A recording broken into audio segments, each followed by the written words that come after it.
Hi everybody and welcome to Mindset Monday. My name is Sally Garozzo and this is the place to be to get inspiration and motivation on how to find more inner peace and fulfillment in your life. So today's session is called How to Get Soaring Self-Esteem. So this is for you if you can be a little bit harsh, hurtful and critical towards yourself. This is for you if you are crippled by that feeling that nothing is changing in your life. This is for you if your relationships, your work, your health, your happiness is suffering as a result of low self-esteem. So grab a notebook and pen and let's dive into this together. So, what is self-esteem? Well, self-esteem, the dictionary definition of self-esteem says that self-esteem is about having the confidence in one's own self-worth, value, and your own abilities, but it's also about self-respect as well. Hey, Martine. So I love this topic so much because so much of the smoothness of our lives really depends on having a great self-esteem and great confidence in our abilities. And it takes daily work to keep on course. But before we get into that, I just want to discuss what having high self-esteem is not.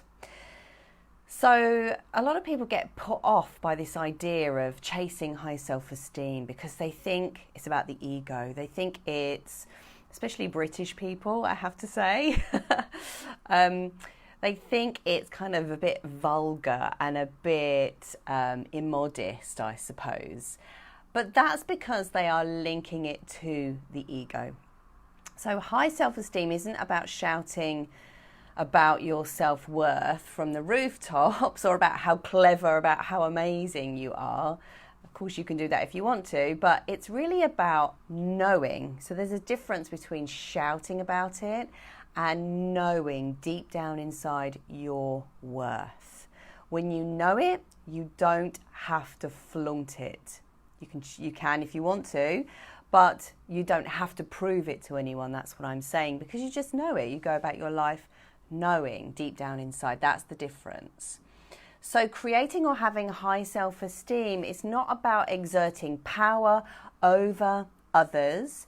It's not about being right all of the time. It's not about having everything perfect from the outside. And of course, you know, there are some people that look like they have it all sorted from the outside. Maybe they walk around with their head held high. They've got the hair done, the nails done, the makeup done all of the time. Maybe they walk around with, you know, lots of friends on their arms and they've got their designer clothes. They're always in the top-notch bars or whatever. And often people who do all of that stuff and have all of that stuff have it because they don't feel like they are enough on the inside. They use that external stuff to validate their internal sense of self-worth. And you find that people actually who do have the highest self-esteem might not look like they do on the outside. Maybe they have a really humble, modest appearance. Maybe they have a simple, uncomplicated job. So appearances can be very, very deceptive. Martine, you totally agree. And hi, Hannah. Yes, appearances can be very, very deceptive. So never look at someone's life, at people's life, thinking they have it all sorted, because in truth they don't. And if you want examples of high self-esteem, don't necessarily look visually. You have to look much deeper than that. People with high, true high self-esteem have taken a long time to build and develop it slowly and surely over time. So my go-to role model at the moment, anyway, for high self-esteem is Marina Abramovich. I don't know if any of you have heard of her. Let me know if you have. She is a performance artist who's actually worked with Lady Gaga. She is from Slovenia, I think. She was massive in the 70s and 80s. She's still going strong today. She's a very simple but very beautiful looking woman. Do go check out her stuff. She's got a film on Netflix, I believe, called The Artist is Present. So she is just amazing. So what does having high self-esteem look like and feel like? So somebody with high self-esteem has boundaries and has integrity, and they stick to them. So they are comfortable with saying no to offers that are not completely in line with their values, whether it's a business offer or a personal offer.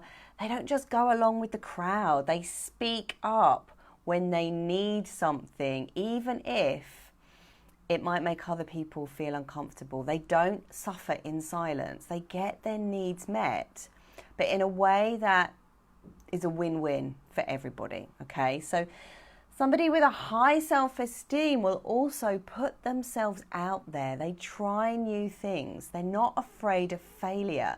They're not afraid of rejection because they know they are out there doing it. They're out there. They are in the ring, you know, and if you're out there in the ring, nobody has got the right to bring you down unless they're in the ring with you as well. So people with high self-esteem are totally teachable as well. And I see this a lot with people, thankfully not my clients, but there are some people, and you may or may not know one or two, you might be one as well. But there are certain people who just do not like being proven wrong because it really threatens their already damaged self-esteem and it threatens their identity. But people who know their worth, who have a high self-esteem, are open. They are open to expanding, they're open to learning, they're open to being proven wrong, they're open to lots and lots of new things because it doesn't damage their internal identity. They know they can cope, they can come back stronger with more knowledge, with more information to then go and help others.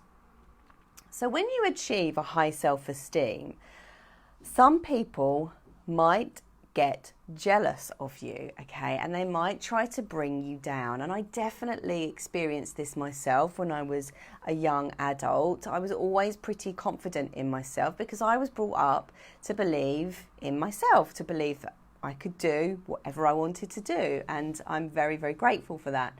But it was met with a lot of jealousy, and it's met with a lot of jealousy, and people would try to find my Achilles heel for sure. But sadly at the time I did let them bring me down, but today not so much because I know where it all comes from, and I know that people who try to bring you down actually feel very weak and vulnerable themselves. And you know, if you don't have a high self-esteem, if you don't feel like you are worthy on the inside, you will be a target for bullies. People who have a high self-esteem, bullies are not interested in people who have a high self-esteem because their attacks don't work. I actually did a video of this called How to Be Rejection Proof. So go check that out. That'll be over on YouTube. But remember, you know, increasing your self-esteem means you will be much more resilient against people who want to bring you down, because you know that actually if people want to bring you down, it's really got nothing to do with you. It's definitely more to do with their own lack of sense of self-worth. So let's get into this a little bit deeper. I'm going to give you a mini process that you can do to help your self-esteem soar. So the first part of this is, where in my life does this low self-esteem hold me back? So you can add a comment if you want to, or you can just journal on this yourself. So if we want our self-esteem to soar, we have to understand it better because it creeps in to our lives in so many subtle ways that you might not even be aware of. So how does this low self-esteem get in? And we all have it. We're always working to balance it, to increase it, or to maybe check it a little bit in case it's gone into ego. So I want you to get really detailed about this, and you can write this in your journal. Maybe you might want to spend a few days or even a week going through your life, figuring out where is it that my low self-esteem creeps in. Maybe you might want to ask questions like, where am I not able to ask for what I need? Where am I not able to say no to things that are not good for me, like maybe excessive drinking or being with somebody who is not right for me? Where am I not able to socialize properly because I'm feeling like I've got nothing to offer? Where am I holding myself back in my life? Where am I not asking for that pay rise? Am I not asking for that promotion? Am I not speaking up in meetings? What is it that you are doing in your own life that this low self-esteem rears its ugly head? So make some notes on that and let me know how you get on. So secondly, you're going to ask yourself, who did I learn this from? Because here's the thing, when you were born on the planet, you had a supercharged sense of self-esteem and self-worth. So you knew your worth. When you were a baby, you didn't care what time of day or night it was. If you had a need that needed to be met, you would scream and you would cry and you would be absolutely certain that somebody would come along and give you what you needed. You didn't care if you were on a bus, if it was 3 o'clock in the morning, if you were in a quiet doctor's surgery or people were meditating. You didn't care if you needed your needs met. If you needed a cuddle or feeding or your nappy changing, you would let it out, wouldn't you? So there was no doubt in your mind of your worth and your value. You knew that you were the cutest little thing on the planet. You didn't care about your chubby cheeks or your chubby little legs. You didn't go, oh my God, my legs are a bit fat. No, you thought you were just the best thing ever. So you didn't come onto the planet feeling bad about yourself. You learned that from the adults around you. You will have learned that from your caregivers, your teachers, your friends or parents or grandparents or whoever. So what did you learn? What did you learn from your mum and dad? What did they say to you? What was the predominant language being used in your home? Was it positive? Was it negative? When might it have been negative? Was there a specific memory that you have? Was the language inspiring in your home? Was it aggressive in your home? Were you made to feel safe? Were you made to feel safe in your own skin? Or were you made to feel like you were useless? Were you made to feel like a bit of a failure or a disappointment? Or were you made to feel strong, worthy and confident, like you could achieve anything that you set your mind to? Because the energy that we receive when we're children sticks with us until we choose absolutely to take responsibility for ourselves. And so this might be a good time now for me to tell you a little bit about RTT. Because if you're struggling with this section to really understand and pinpoint, who did I get these beliefs from, RTT might help you. So I am a rapid transformational therapist and a well-being coach. And I help people to bust through their blocks in every area of their lives, really. And these blocks might be holding them back in their relationships, their health, their finances, in any area. And I do this using the power of the subconscious mind. So rewiring your mind for high self-esteem and self-worth and confidence is definitely accelerated through this rapid transformational therapy, which is a 2-hour process done under hypnosis.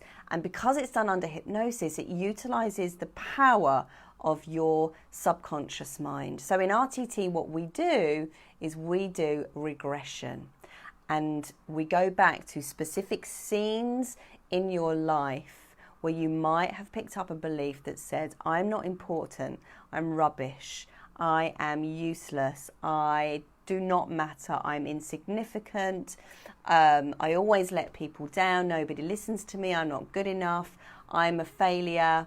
If I try to be myself, I'm going to be rejected. I can't trust my instincts, yada, yada. There are so many of them. I've got a list as long as my leg of all of these root causes, these root beliefs that we take on just through existing, just through hypnosis because when we're children, we are actually in hypnosis. And so we absorb a lot of language when we're little.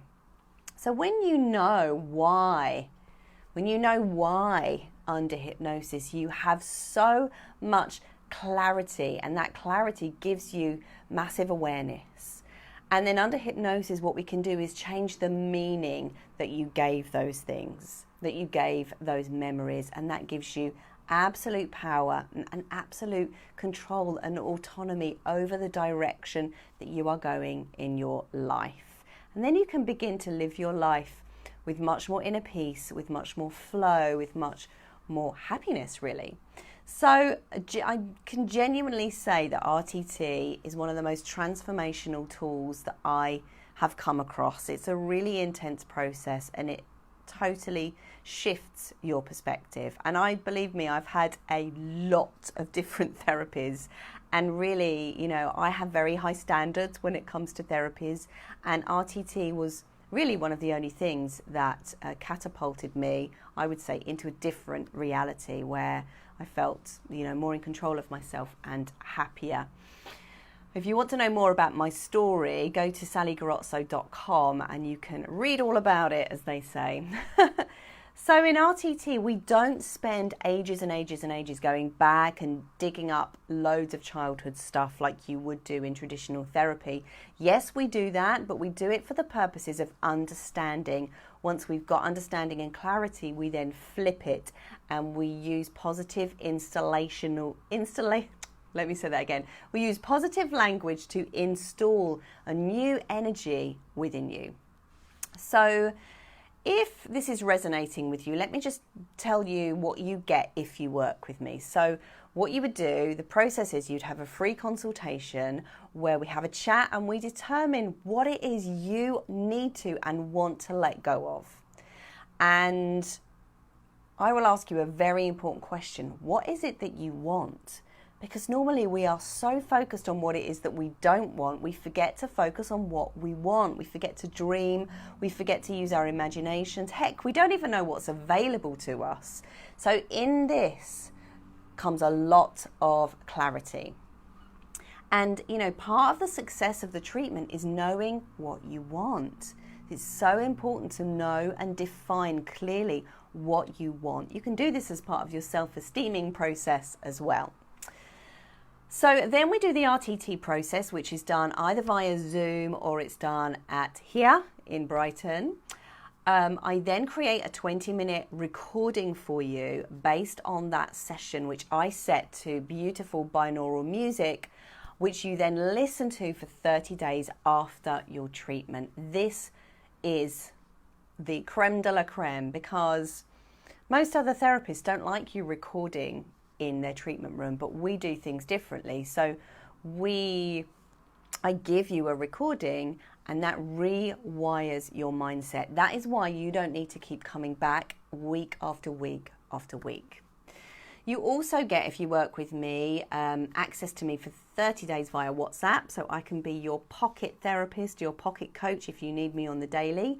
That's fine. And you also get 2 30-minute coaching calls as well. This is really important to reflect, because when you reflect, you realize that you have actually changed quite significantly. And if you haven't, we work through how you can do it. But, most people who have had that RTT session kind of get jump-started, get catapulted into a whole new way of thinking about themselves. And then, of course, when you change your thinking, you change your life. So if this is resonating with you, go over to sallygarozzo.com. You can book a free consultation, a free call with me, no obligation. You don't have to sign up if it's not for you, or just drop me a direct message here on Facebook. Now, on to part 3. So you need to do a massive inquiry and ask, how do I talk to myself? What language do I use when I talk to myself? So basically, your mind understands words and it understands pictures. And whatever it is that you tell it, your mind will believe.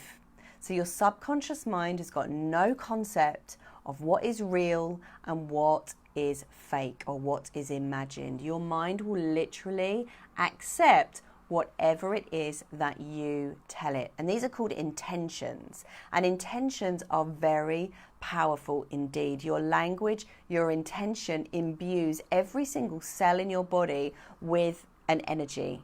And energy transforms your cells literally, okay? Not figuratively, literally. So your thoughts literally change your body chemistry.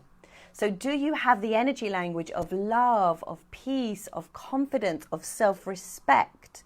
Or do you have the energy language of self-hatred, of hopelessness, of disappointment? And if you need scientific evidence for this, check out Dr. Emoto's water experiment. So basically, water molecules that have been imbued with hate language end up looking like monsters under the microscope, and water molecules that have been imbued with love look like these beautiful snowflakes. And you know, we are 70% water, so there you go.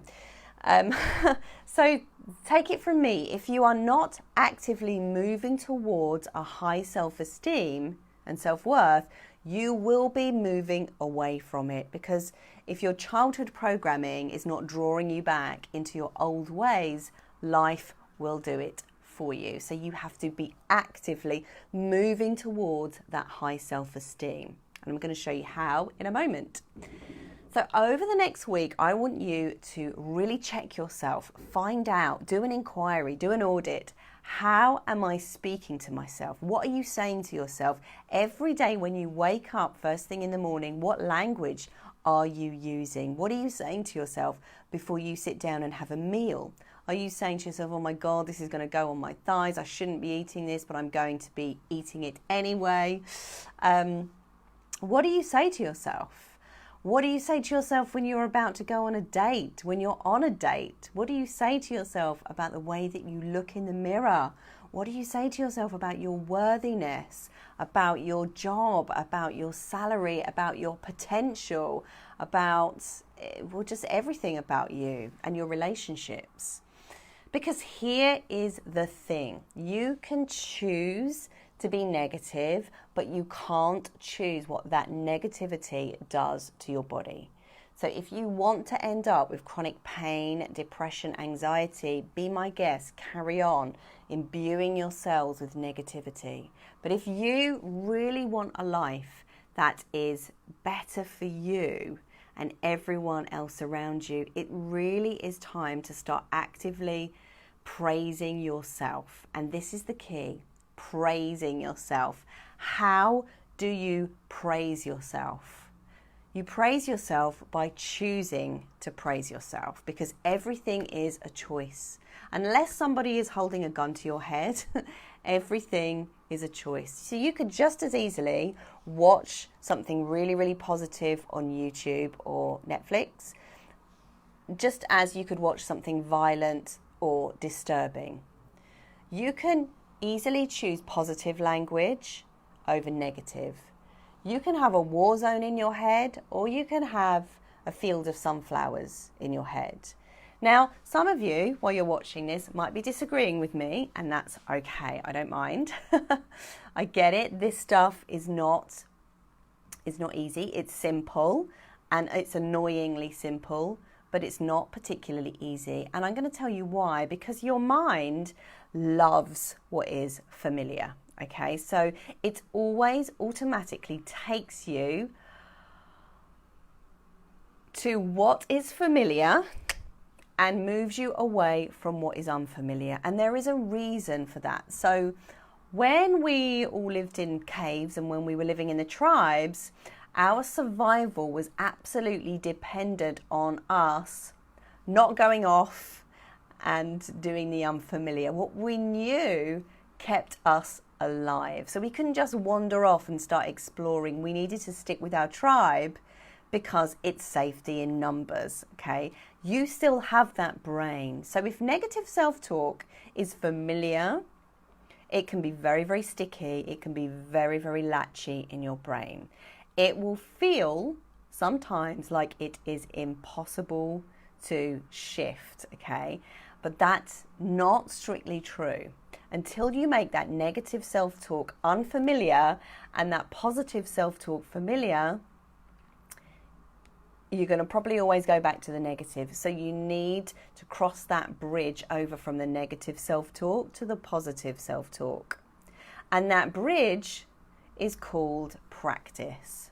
Practice, practice, practice. So the number one thing that you can do right away to improve your self-esteem and your self-worth is to practice praising yourself every minute of every day, even if you don't believe it, because eventually your mind has to accept whatever it is that you tell it. So as you do this, the more you do it, the more you will create the feeling in your body of more happiness, of more confidence, of greater self-esteem, of greater self-worth, which will then inspire you to take more action, which will then prove to your mind that, you know, you're worthy, you're capable, you're confident. So it then becomes an upward spiraling loop rather than a downward spiraling loop.